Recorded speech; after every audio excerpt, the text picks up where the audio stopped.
প্যান্ডিড, paracetamol, Amoxi সহ প্রেসারের ওষুধ সহ প্রায় 748টি ওষুধের দাম হঠাৎ করে বাড়িয়ে দিয়েছে কেন্দ্রের বিজেপি সরকার। এপ্রিল থেকে এই ওষুধের দাম বেড়েছে। বিষয়টি নিয়ে স্বাভাবিকভাবেই আম জনতার কপালে চিন্তার ভাঁজ পড়েছে। এই প্রসঙ্গে ক্ষোভ উগরে দিলেন বাংলার মুখ্যমন্ত্রী মমতা বন্দ্যোপাধ্যায়। ওষুধের দাম বৃদ্ধির ইস্যুতে কয়েকদিন আগে থেকেই পথে নামবার ডাক দিয়েছে রাজ্যের মুখ্যমন্ত্রী মমতা বন্দ্যোপাধ্যায় ও শাসক দল তৃণমূল কংগ্রেস। আমরা দেখে নেব তৃণমূলের প্রতিবাদ সভা। চ্যানেলটি ভালো লাগলে অবশ্যই ফ্রি সাবস্ক্রাইব করবেন এবং দেখতে থাকুন আমাদের এই খবর। আজকের খবর নিবেদন করছেন সংবাদ প্রতিদিন মিডিয়া সেন্টার, গুপ্তিপাড়া, টেংরিপাড়া, হুগলি।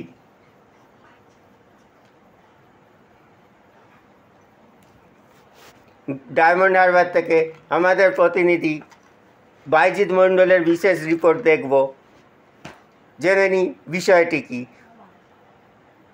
মমতা ব্যানার্জির নির্দেশে পথে নেমেছে ডায়মন্ড হারবার বিধানসভার পর্যবেক্ষক শামীম আহমেদের ব্যবস্থাপনায় সারা বিধানসভার পাশাপাশি তৃণমূল দল সরিষা 246 মোড়ে ডায়মন্ড হারবার 2 নম্বর ব্লকের সভাপতি এবং অন্যতম জনপ্রিয় নেতা অরুণময় গায়েনের তত্ত্বাবধানে কেন্দ্রীয় সরকারের নিত্য প্রয়োজনীয় ওষুধের মূল্যবৃদ্ধির প্রতিবাদে অবস্থান বিক্ষোভ কর্মসূচি পালন করা হলো। এখানে উপস্থিত ছিলেন ডায়মন্ড হারবার বিধানসভার বিধায়ক পান্নালাল হালদার, ডায়মন্ড হারবার 2 নম্বর ব্লকের সভাপতি অরুণময় গায়েন, শিক্ষক নেতা মহিদুল ইসলাম, 2 নম্বর ব্লকের পূর্ত কর্মাধ্যক্ষ অভিষেক ব্যানার্জি, 2 নম্বর ব্লকের পঞ্চায়েত সমিতির সভাপতি লায়লা বিবি সহ সভাপতি রফিক মোল্লা, 2 নম্বর ব্লকের শ্রমিক সংগঠনের সভাপতি হাসিবুল মোল্লা, সংখ্যালঘু সেলের সভাপতি রফিক মোল্লা সহ 2 নম্বর ব্লকের সকল প্রধান, উপপ্রধান এবং অন্যান্য সকল নেতৃত্ববৃন্দ প্রমুখ। সরাসরি কেন্দ্রীয় সরকারকে নিশানা করে বিধায়ক পান্নালাল হালদার বললেন, তারা আছেন কিসের জন্য? ওষুধের দাম বাড়িয়ে আদতে সাধারণ গরিব মানুষের ক্ষতি করা হচ্ছে বলে বক্তারা জানিয়েছেন। সেটা আমরা দেখব এবং দেখে নেব অরুণময় গায়েনের বিশেষ বক্তব্য, যেটি নিয়েছেন আমাদের প্রতিনিধি বাইজিৎ মণ্ডল। দেখুন ডায়মন্ড হারবার থেকে আমাদের বিশেষ প্রতিবেদন। এইগুলো মমতা ব্যানার্জি নিজে কোনোদিন সহ্য করেননি এবং তিনি এইগুলোর বিরুদ্ধে প্রবল প্রতিবাদ করেছেন।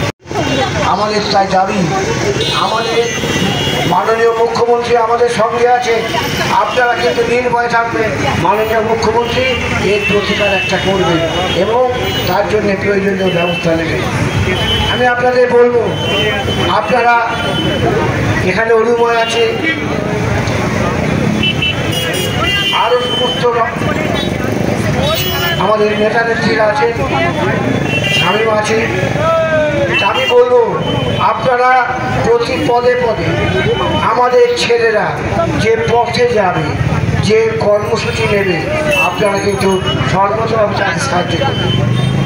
আমি আমাদের দলের সকল কর্মীদের বলবো এবং সাধারণ সমস্ত মানুষকে বলবো, আপনারা চুপ করে থাকবেন না। আপনারা বিজেপি বা সিপিএমের কোনো কথাই ভুলবেন না। ওরা মিথ্যা কথা বলে, ওরা অতিরিক্ত কথা বলে। আমরা কিন্তু এতটুকু মিথ্যা বলি না এবং এতটুকু প্রয়োজনা নিই না। আপনারা এই কারণে আমাদের মুখ্যমন্ত্রী মমতা বন্দ্যোপাধ্যায়ের সঙ্গে থাকুন এবং আমাদের সাংসদ অভিষেক বন্দ্যোপাধ্যায় এই কয়েকদিন আগে সারা ডায়মন্ড হারবার বিধানসভা জুড়ে এবং সারা লোকসভা কেন্দ্রে তিনি মানুষের জীবনদায়ী ওষুধের দাম কমাবে একটা সরকার। এটা হচ্ছে মানবিক মূল্যবোধ, কিন্তু সেখানে তিনি তার উল্টোটা করছে। তাই আপনাদের ভাবতে হবে, একটা সরকার একটা সরকারের কাজ মানে রাস্তা তৈরি করা, একটা সরকারের কাজ মানে মানুষের পরিষেবা। আমরা দেখেছি কি, তাই আজকের আমরা গোটা ভারতবর্ষ দেখলাম কি যে গোটা ভারতবর্ষের সমস্ত যত মুখ্যমন্ত্রী আছেন, আজকে কেবলমাত্র আমাদের এই পশ্চিমবাংলার মুখ্যমন্ত্রী যিনি সর্বক্ষণ পশ্চিমবাংলা ভারতবর্ষের অর্থাৎ দিল্লির মুখে তিনি সর্বক্ষণ প্রতিবাদ করেন। তাই আজকে তিনি প্রতিবাদের মাধ্যমে গোটা পশ্চিমবাংলা জুড়ে বিক্ষোভ সভার সামনে আমরা প্রতিবাদ, এই বিক্ষোভ সভার সামনে আমরা মানুষকে জানাতে চাই যে আজকের যে ভারতবর্ষের প্রধানমন্ত্রী, আজকের যে প্রধানমন্ত্রী বিজেপি সরকারের যিনি আজকের নরেন্দ্র দাস মোদী তিনি নেতৃত্ব দিচ্ছেন, এই নরেন্দ্র দাস মোদীকে আমরা জানি যে এই নরেন্দ্র দাস মোদী গুজরাটের মুখ্যমন্ত্রী থাকাকালেই গুজরাটের মাটিতে দাঁড়িয়ে তিনি কলঙ্কময় অধ্যায়ের সূচনা করেছিলেন। তিনি গুজরাটে দাঁড়িয়ে, গুজরাটের মাটিতে দাঁড়িয়ে তিনি সেই দিন গুজরাটের মায়েদের, মুসলমান মায়েদের পেটে পেট ছিঁড়ে তাদের মায়েদের পেটের সন্তানকে ত্রিশূলের আগায় দাঁড় করিয়ে আর সেই লাশের উপরে দাঁড়িয়ে তিনি সেই দিন স্লোগান দিয়েছিলেন।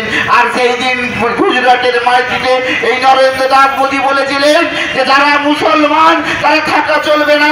আজকের সেই নরেন্দ্র দাস মোদী ভারতবর্ষের প্রধানমন্ত্রী হয়ে গুজরাট মডেল করে পশ্চিম বাংলার উপরে, পশ্চিম বাংলাকে অশান্ত করার চক্রান্ত করছে। তাই আজকের আমাদের পশ্চিম বাংলার সমস্ত মানুষকে, পশ্চিম বাংলার সমস্ত কোনায় কোনায় আপনাদেরকে সজাগ হয়ে থাকতে হবে। কারণ আমরা দেখেছি গোটা ভারতবর্ষ জুড়ে আজকের ভারতবর্ষের যে দানবিক সরকার আর আমাদের রাজ্যের যে মানবিক সরকার, আমাদের নেত্রী মমতা বাংলার রাজনৈতিক পরিস্থিতি আপনারা অশান্তি করার চেষ্টা করছে, সেটা ক্ষেত্রে তৃণমূল কংগ্রেস বসে থাকবে না। তাই আবারও বলছি, উন্নয়নের পক্ষে, মানুষের পাশে থেকে যে সরকার আপনাদের ঘরে ঘরে পরিষেবা পৌঁছে দিচ্ছে, আপনাদের অ্যাকাউন্টে যে পরিষেবার টাকা পৌঁছে যাচ্ছে, সেই সরকারের দিকে আপনারা থাকবেন। এবং নিশ্চিতভাবে এর আগে 200 পার বলে মাত্র 77-এ আটকে গেছে। আজকের পর্যন্ত তাদের 65টা বিধায়ক এসছে, তৃণমূল কংগ্রেসে 215টির বেশি বিধায়ক আছে। তাই আগামী 26-এ নির্বাচন, ধর্ম দিয়ে আপনার সংসার চলে না, ধর্ম প্রত্যেকের অন্তরে থাক, কিন্তু আমাদের হাতে কাজ, আমাদের আইন শৃঙ্খলা থেকে শুরু করে সবটাই থাকুক, যেটা মা মাটি মানুষের সরকার করছে।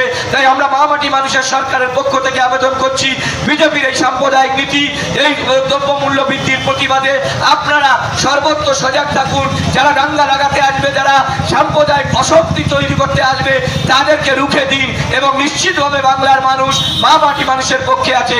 সকল মমতা ব্যানার্জি একটা রব উঠে গেল। আমাদের প্রিয় সাংসদ দয়ালুদার মহৎ অল্পতরু প্রকল্প সৃষ্টি করে, সেবাশ্রয়ের সৃষ্টি করে অভিষেক ব্যানার্জি রব সারা ভারতবর্ষে ছড়িয়ে পড়ল।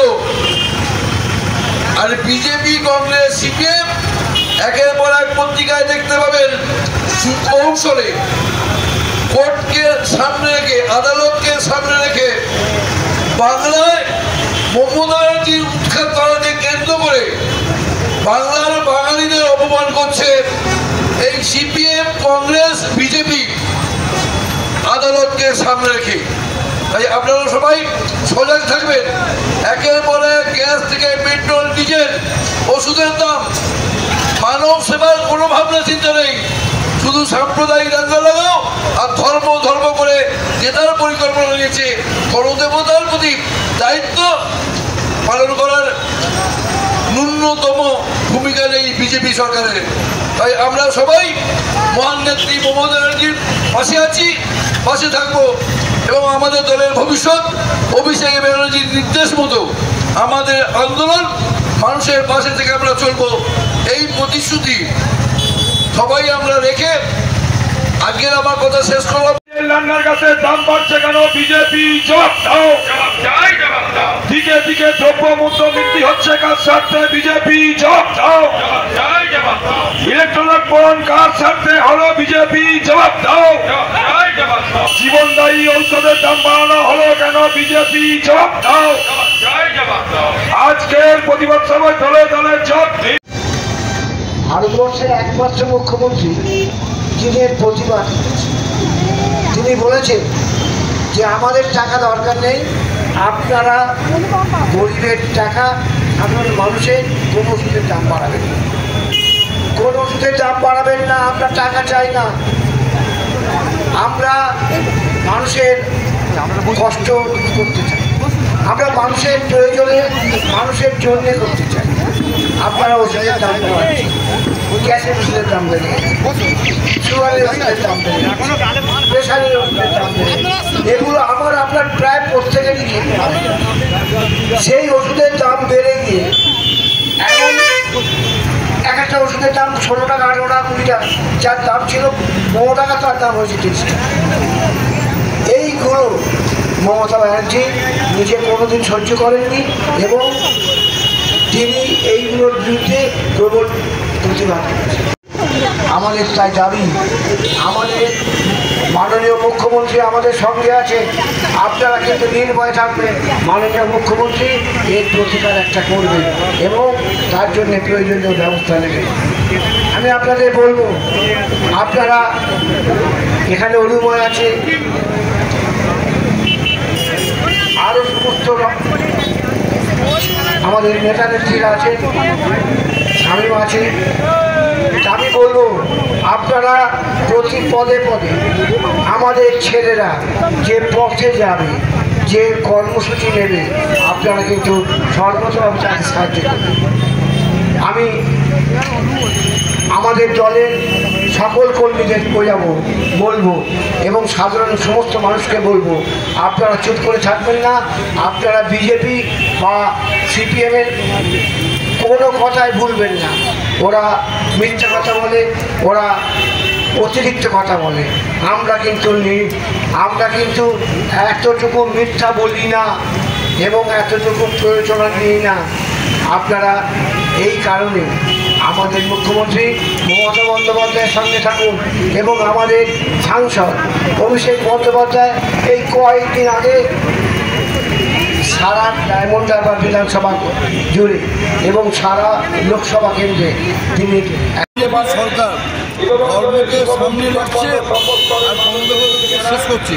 গ্যাসের দাম, ডিজেল, পেট্রোলের দাম, বিভিন্ন ওষুধের দাম যেভাবে বাড়িয়ে চলেছে, মানুষের বেঁচে থাকার অধিকারকে কেড়ে নিচ্ছে। তার প্রতিবাদে ওয়ান নেত্রী বাংলা মুখ্যমন্ত্রী দলদী মুখ্যমন্ত্রী মমতার নির্দেশে দলের ভবিষ্যৎ সাধারণ সম্পাদক আমাদের সাংসদ দয়াল উদার মহোদয় অভিষেক বন্দ্যোপাধ্যায়ের নির্দেশে আমাদের বিধানসভার অবজারভার আমাদের স্নেহের স্বামী আমাদের ব্যবস্থাপনায় আজকে ড্যামরা ব্লকে 217 বলে অবস্থান বিক্ষোভ হলো। আমরা জনগণের পাশে আছি এবং জনগণের জন্য যতদূর যে আন্দোলন যেভাবে দল নির্দেশ হবে সেইভাবে আমরা নির্দেশ পালন করে দায়িত্ব পালন করি। দুঃখজনক ঘটনা, ভারতবর্ষের সংবিধান কী করে এই বিজেপি দলকে কীভাবে নির্বাচন কমিশনার ওদেরকে নির্বাচন করার অধিকার দেয় সেটাই আমরা ভেবে করতে পারি। আজ দেখতে একটা করাপশনের মধ্যে দেশ চলছে। মুসলমান খ্রিস্টান বৈধ বাংলার গর্বের রাজ্য, ভারতবর্ষ গর্বের দেশ, সেই ঐতিহ্য রক্ষা করার জন্য আমরা জীবন বাজি দিয়ে এই সংগ্রাম লড়াই চাই। যার পালন করবে, কিন্তু ধর্মকে সামনে রেখে যদি সাম্প্রদায়িক দাঙ্গা বাজানোর চেষ্টা হয় সেখানে প্রশাসন নিশ্চয়ই চুপ করে বসে থাকবে না। আর ডাইভেন আবারের উচ্চ পর্যায়ে উচ্চ শিক্ষিত কর্মদেবতা একে ধিক্কার জানাবে। আমি অরুময় গাইন, ডায়মন্ড 2 নম্বর ব্লক।